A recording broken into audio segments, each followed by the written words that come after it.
اور جب چیزیں کٹس منگوائی جاتی ہیں باہر سے منگوائی جاتی ہیں، اور بھی بہت ساری چیزیں باہر سے منگوائی جاتی ہیں. امپورٹس کی بات کرتے ہیں اس ٹاپک کے حوالے سے کہ امپورٹس پاکستانیوں کی بڑھتی چلی جا رہی ہیں. امپورٹس کے اوپر ٹیکسیشن بھی بڑھایا لیکن اس نے بھی کام نہیں کیا. امپورٹس پھر بھی بڑھ رہی ہیں کیونکہ یہاں بہت ساری چیزیں معیاری فراہم نہیں کی جا رہی ہیں یا دستیاب نہیں ہیں، اور پاکستانیوں نے ایسی چیزیں امپورٹ کی ہیں جو کہ ہم یہاں سے بڑے آرام سے لے سکتے ہیں، اور اس کو ریگولیٹ کرنے کے لیے حکومت کو کام کر رہے ہونا چاہیے تھا. سہیل صاحب، یہ عجیب و غریب قسم کی، یعنی ہمارے یہاں شیمپوز امپورٹ ہو رہے ہیں جو کہ ہم یہاں بنا سکتے ہیں. ہمارے یہاں موبائل فون کی درآمد اتنی بڑھ چکی ہے کہ جس کی شاید ہم لوگ غریب عوام ہیں موبائل ایسے رکھے ہوئے ہیں کہ افسوس ہوتا ہے کہ کھانے کو کچھ نہیں ہے، موبائل ضرور ہے.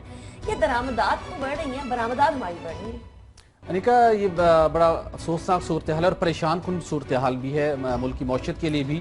یہی وجہ کہ ہماری جو درآمدات بڑھنے کے باعث ہمارا جو تجارتی خسارہ ہے وہ 23 ارب ڈالر سے تجاوز کر چکا ہے. وہ بہت سے مشکلات ہیں جس کی وجہ سے ہمیں مختلف ممالک کا پھر رخ کرنا پڑ رہا ہے، کشکول اٹھا کے جانا پڑتا ہے ڈالرز کے حصول کے لیے. لیکن یہ پاکستان بیورو آف اسٹیٹسٹک کے اعداد و شمار کے مطابق رواں مالی سال کے 9 ماہ کے دوران پاکستان نے مجموعی طور پر 4036 ارب روپے کی مختلف اشیاء درآمد کی ہیں. لیکن اس کے اندر کچھ شعبوں کی چیزیں ایسی ہیں جو کہ بہت حیران کن ہیں. فار ایگزامپل، ہم زرعی ملک ہیں، زراعت کے اندر ہم خود کفیل، زرعی پیداوار کے اندر خود کفیل ہوا کرتے تھے. اب صرف یہ پتہ چلا کہ 9 ماہ کے دوران پاکستانیوں نے 75 ارب روپے کی دالیں امپورٹ کی ہیں.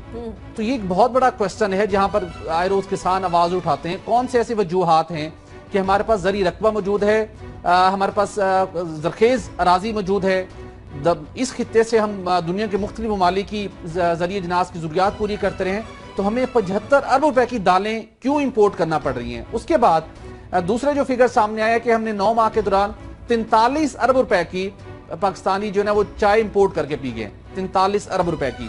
اس کے بعد جون سے مارچ کے دوران جو ہم نے دیکھا کہ وہی 9 ماہ کا عرصہ ہے، موبائل فون کی بات کرتے ہیں، 55 ارب روپے کے موبائل فون امپورٹ کیے جا چکے ہیں. اچھا، یہ بہت امپورٹنٹ شعبہ ہے اور پاکستان کے لیے الارمنگ ہے. پاکستان ان ممالک میں شمار ہوتا ہے جہاں پر گزشتہ چند سالوں کے دوران موبائل فون صارفین کی تعداد میں بہت تیزی سے اضافہ ہوا ہے، اسپیشلی 3G اور 4G ٹیکنالوجی آنے کے بعد اس کی شرح کے اندر آئے روز اضافہ ہو رہا ہے. دیکھیے، غریب لوگ ضرور ہیں لیکن اب انفارمیشن کا دور ہے، ٹیکنالوجی کا دور ہے، لوگ مختلف چیزوں کے ساتھ کنیکٹ ہوتے ہیں، ان کو ہونا چاہیے. لیکن افسوسناک صورتحال حکومت کے لیے یہ، موجودہ حکومت نے دعوے بہت کیے، ہمارے ہاں پاکستان کے اندر موبائل کی مینوفیکچرنگ کا پلانٹ لگنا چاہیے تھا جہاں اتنی بڑی مارکیٹ ہے. یہ بہت بڑا سوال ہے کن کو فیسیلیٹیٹ کرنے کے لیے یہاں پہ ہم پلانٹ نہیں لگا رہے. لیکن راؤ صاحب، امپورٹ ہم لوگ کر رہے ہیں، زرعی ملک کی تو بات چھوڑ ہی دیجیے، زراعت کی طرف ہمارا دھیان کدھر ہے، ایگریکلچر کی طرف دھیان کدھر ہے؟ کسان آئے روز یہاں احتجاج کر رہے ہوتے ہیں لیکن کوئی سننے کو تیار نہیں ہوتا. اگر ان چیزوں کی طرف دھیان ہو یا ان شعبوں کی طرف دھیان ہو تو پھر ہم لوگوں کو امپورٹ کرنے کی ضرورت نہ پڑے. لیکن دھیان تو صرف سڑکوں کے اوپر اور میٹرو کے اوپر ہے.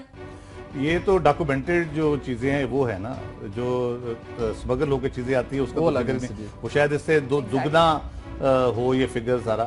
اور اس کے بعد صورتحال یہ ہو رہی ہے، امپورٹ آپ نے اتنی زیادہ آپ کی ہوگی ہے، انڈاکومنٹڈ ملا کے اگر کریں تو بہت ہی زیادہ ہے. اسی لیے تو آپ کشکول کی جو بات کر رہے ہیں، آپ ایشین ڈیولپمنٹ بینک کے پاس پہنچے ہوئے ہیں کہ ہمیں دیں 700 ملین ڈالر آپ ان سے مانگ رہے ہیں اگلے سال میں. ایک یہ بیرونی خسارہ کم کرنے کے لیے، ٹریڈ ڈیفیسٹ کو اوور کم کرنے. دوسرا پاور اسٹرکچرنگ جو ہے، جو پاور سیکٹر کی ری اسٹرکچرنگ ہے وہ بھی اب ان کو خیال آیا جب برا حال ہو گیا پاور کا. تو یہ دالوں پہ مجھے بہت شرمناک صورتحال ہے.